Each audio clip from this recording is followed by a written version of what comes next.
How's it, everyone? This is day 7. Been a week already. Crazy if you think about that. Yesterday we talked about 2 types of visitors that will be coming to your website. You need to have empathy as a business owner and understand that a very small portion of them percentage of them will really be ready in order to take the step in making a purchase. When it comes to your service or your product, right? The higher the ticket item, the longer it will take for people to do their due diligence and really do that research phase, go through that research phase where they gather as much information as possible. So a large number of people would probably just be in that phase. They just want to learn more, like buying a car, right? It's a big thing. So the higher the ticket item, the more people will essentially just, try and gather as much information as they can. And that's just the reality of the matter, and you have to understand that. But it doesn't mean you can't do anything about it. You can essentially increase your odds when it comes to converting a percentage of these people into subscribers or leads. I'm going to use leads for the lack of a better word, but ideally what we want to do is we want to get someone to leave their details in order to learn more about the specific product or service. In some way, I think it's just important that the bottom line is value. They need to be leaving their contact details for an exchange of value. So whether that value is a percentage discount once they're ready, or whether it is, an ebook, or whether it is an industry report, or whether it is, just additional insights and information, doesn't really matter what it is. It just needs to scream value. Now, what's going to happen is you're going to increase the odds of converting that customer into that 5% that's potentially ready to buy. And now that's something we call lead nurturing. So the point of lead nurturing, guys, is basically to, one, stay top of mind as a brand, because you're going to be communicating with these people in the back end of your marketing services, basically. So we call it the front end. It's what they see online. And then the back end is basically, the more direct communication. Remember, we talked about the dance club analogy. The customer's dancing right by the speaker. The internet is obviously the dance club. It's noisy. You want to move them away from that speaker, so that they can get a personal connection with you. You want to go sit by the bar, have a drink, get to know them. So that's essentially what's going to happen here. You're going to start a lead nurturing process. So it's awesome. The 5% that come to your store or online store or website, they're going to leave their details and they want to learn more about your product and service so that they can become a customer. That's great. There's 95% of people that you basically just leaving on the table. You're leaving all that potential revenue, potential customers just on the table if you do not put something like a lead nurturing process in place and give these people a sense of value. And I think most people don't think about that, right? So what you need to do as a business owner, be aware of that.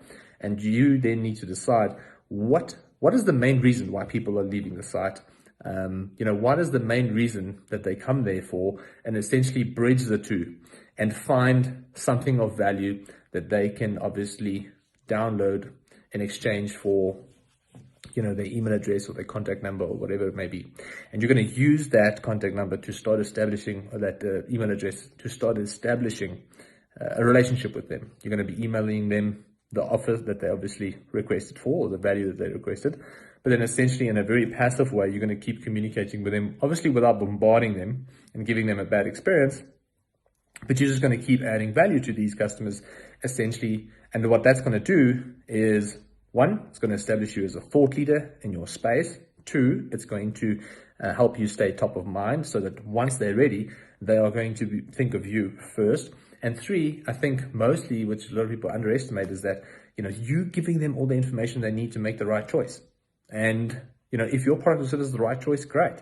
If it's not, it's just the way it is. Like, never force someone into buying something that's not necessarily best suited for them. So the topic of the day is that lead nurturing process.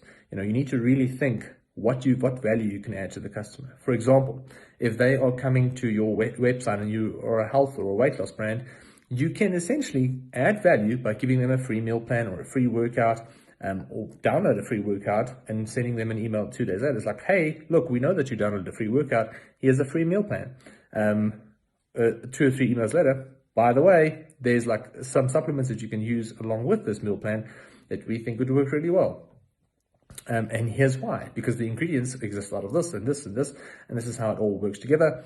And essentially, that's when where the product actually comes in, and they could then make the choice whether the product is best suited for them or not. And I mean, there's so many values. If someone is looking for a car, essentially it's about you giving them more insights about the car, doing direct comparisons to some extent, with all the different models, giving them a sheet. This has got this.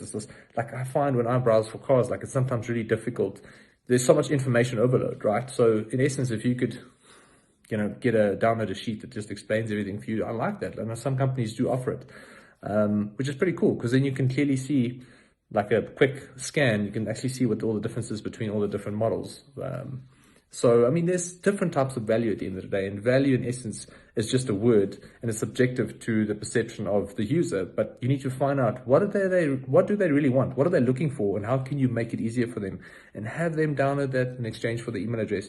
And that's when you start the lead nurturing process, and that is all automated. So the exciting thing is that that's all automated, and it's not something that you have to do manually, and you're just staying top of mind as a brand.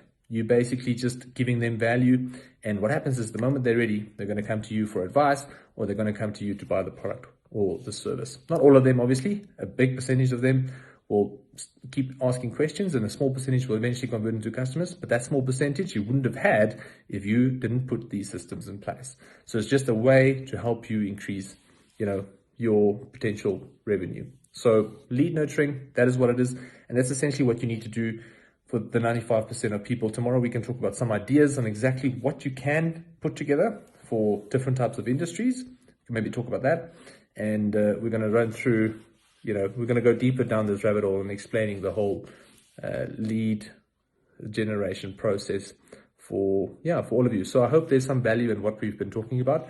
From my side, all the best, stay healthy, stay safe, chat soon.